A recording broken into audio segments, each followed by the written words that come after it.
Bom, então vamos para o quarto vídeo, né, da nossa série de MHS. E aqui a nossa preocupação, que eu acho que vocês devem estar se perguntando: ah, professor, legal, já defini tudo, defini o período, eu sei como o período chega na frequência, são relacionados, lembrem com isso, né?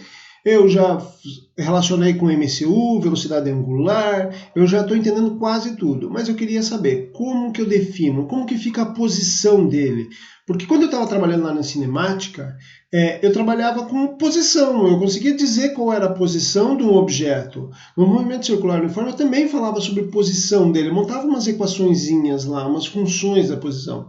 Como fica a função para posição, função para velocidade e função para aceleração no movimento harmônico simples. É isso que nós vamos ver aqui.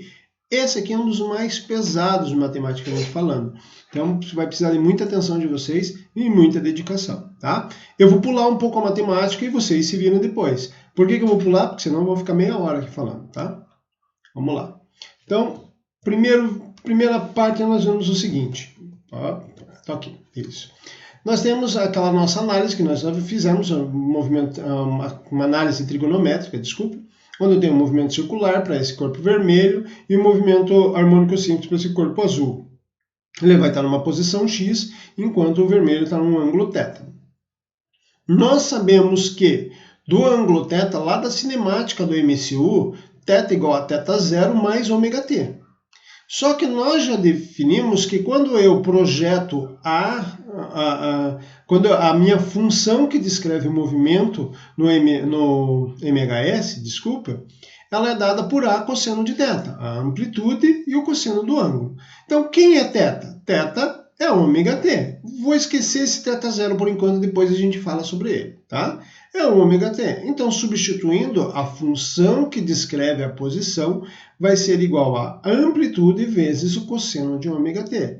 Então, olhando para essa função aqui, eu tenho que, como que ela vai se comportar? É um cossenoide. Então, eu vou ter analisar como ela se comporta, não mais aqui, como era antes, em função do ângulo, mas agora em função do tempo. O tempo vai passando, o que acontece com a minha posição X.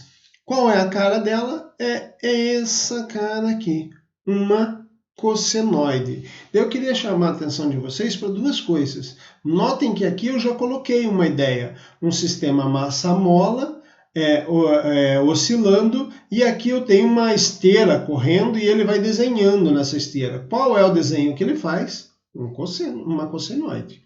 Tá? Então, relaciono as duas coisas dessa forma.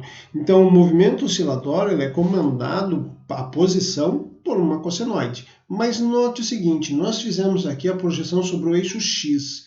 E se eu tiver a projeção sobre o eixo Y? Bom, vocês já devem ter imaginado, sobre o eixo Y eu vou ter resultado em uma senoide. Eu fiz questão de colocar aqui para vocês, apesar do nosso livro ele trabalhar sempre como cosseno, acontece que vocês podem pegar um outro livro, um livro de cursinho, um livro de graduação, e aparecer senoide. Então vocês já vão saber o que foi feito aí. Um é projeção sobre o eixo X e o outro é projeção sobre o eixo Y. Mas, na verdade, a relação entre os dois é só π sobre 2. E nós vamos falar sobre isso lá no ângulo de fase, tá? Quando a gente for falar em fase, aquele θ0, a gente vai conversar sobre isso, tá? Então, aqui temos duas relações. Uma é senoidal e outra é cossenoidal. Só dependendo da onde você olha, tá? Da onde você projeta, vamos assim dizer. A próxima grandeza, já sabemos como é a função da velocidade. Né? Da posição, desculpe. Agora, a próxima grandeza é a velocidade. Mesma coisa que nós fizemos anteriormente, uma análise trigonométrica, velocidade ao longo do eixo X, velocidade da partícula em MCU. Eu noto que eu consigo projetar esse vetor Vx aqui sobre a partícula MCU, então eu consigo montar uma relação trigonométrica entre eles. E, uau, agora a minha relação trigonométrica envolve seno, lá era cosseno. Eu estou ainda mantendo a mesma projeção sobre o eixo X. Aqui é senoidal. E mais uma coisa, esse sinal aparece, por quê? Porque velocidade ao longo do eixo X ela é contrária ao seno de θ, tá? Ao ângulo θ, ok? Então aparece o sinal de menos aqui. Faço aqui um trabalho matemático, substituindo o θ por ômega-t, vou substituindo. Lembro um pouco aqui do MCU, a relação entre velocidade e a a velocidade angular, e eu vou substituir, eu vou ter a velocidade ao longo do eixo x vai ser menos ômega A seno de ômega t. Então agora, lembra que nós vimos lá, a posição quando projetado sobre o eixo x, era um cossenoide. A velocidade aqui é uma senoide ao longo do tempo.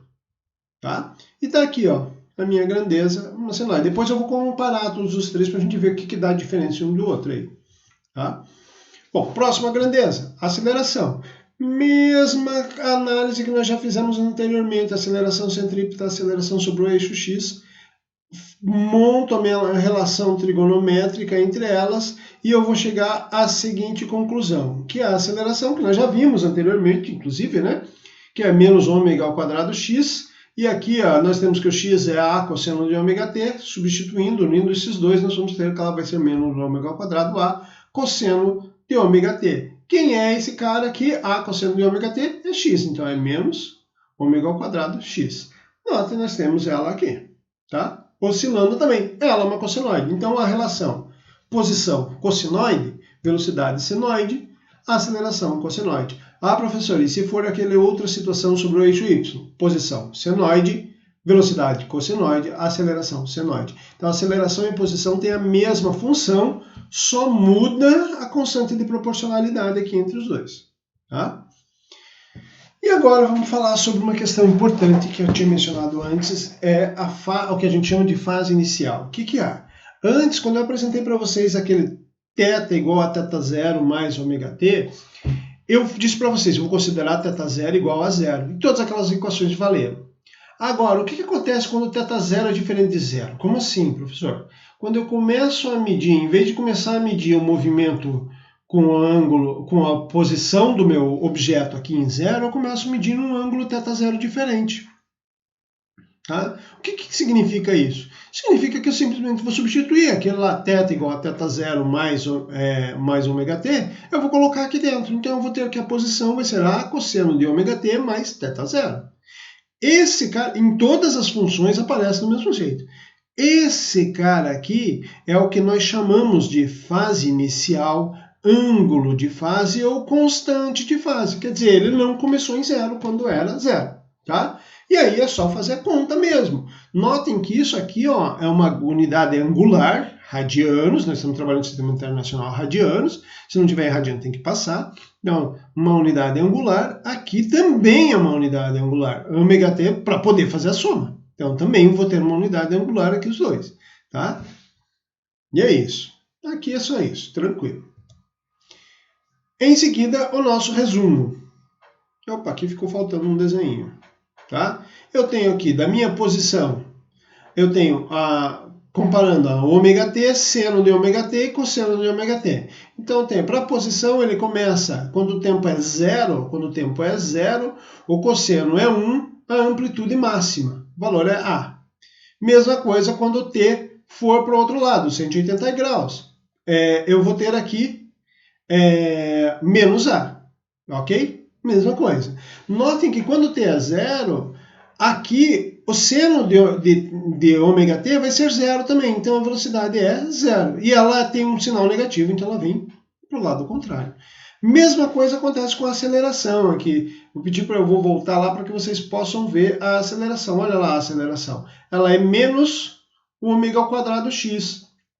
Quando t é zero, ela vai ser menos ômega ao quadrado x. Vai estar ao contrário aqui. Tá ok? Então é isso, basicamente. Daqui a pouco a gente vai para o próximo vídeo. Muito obrigado.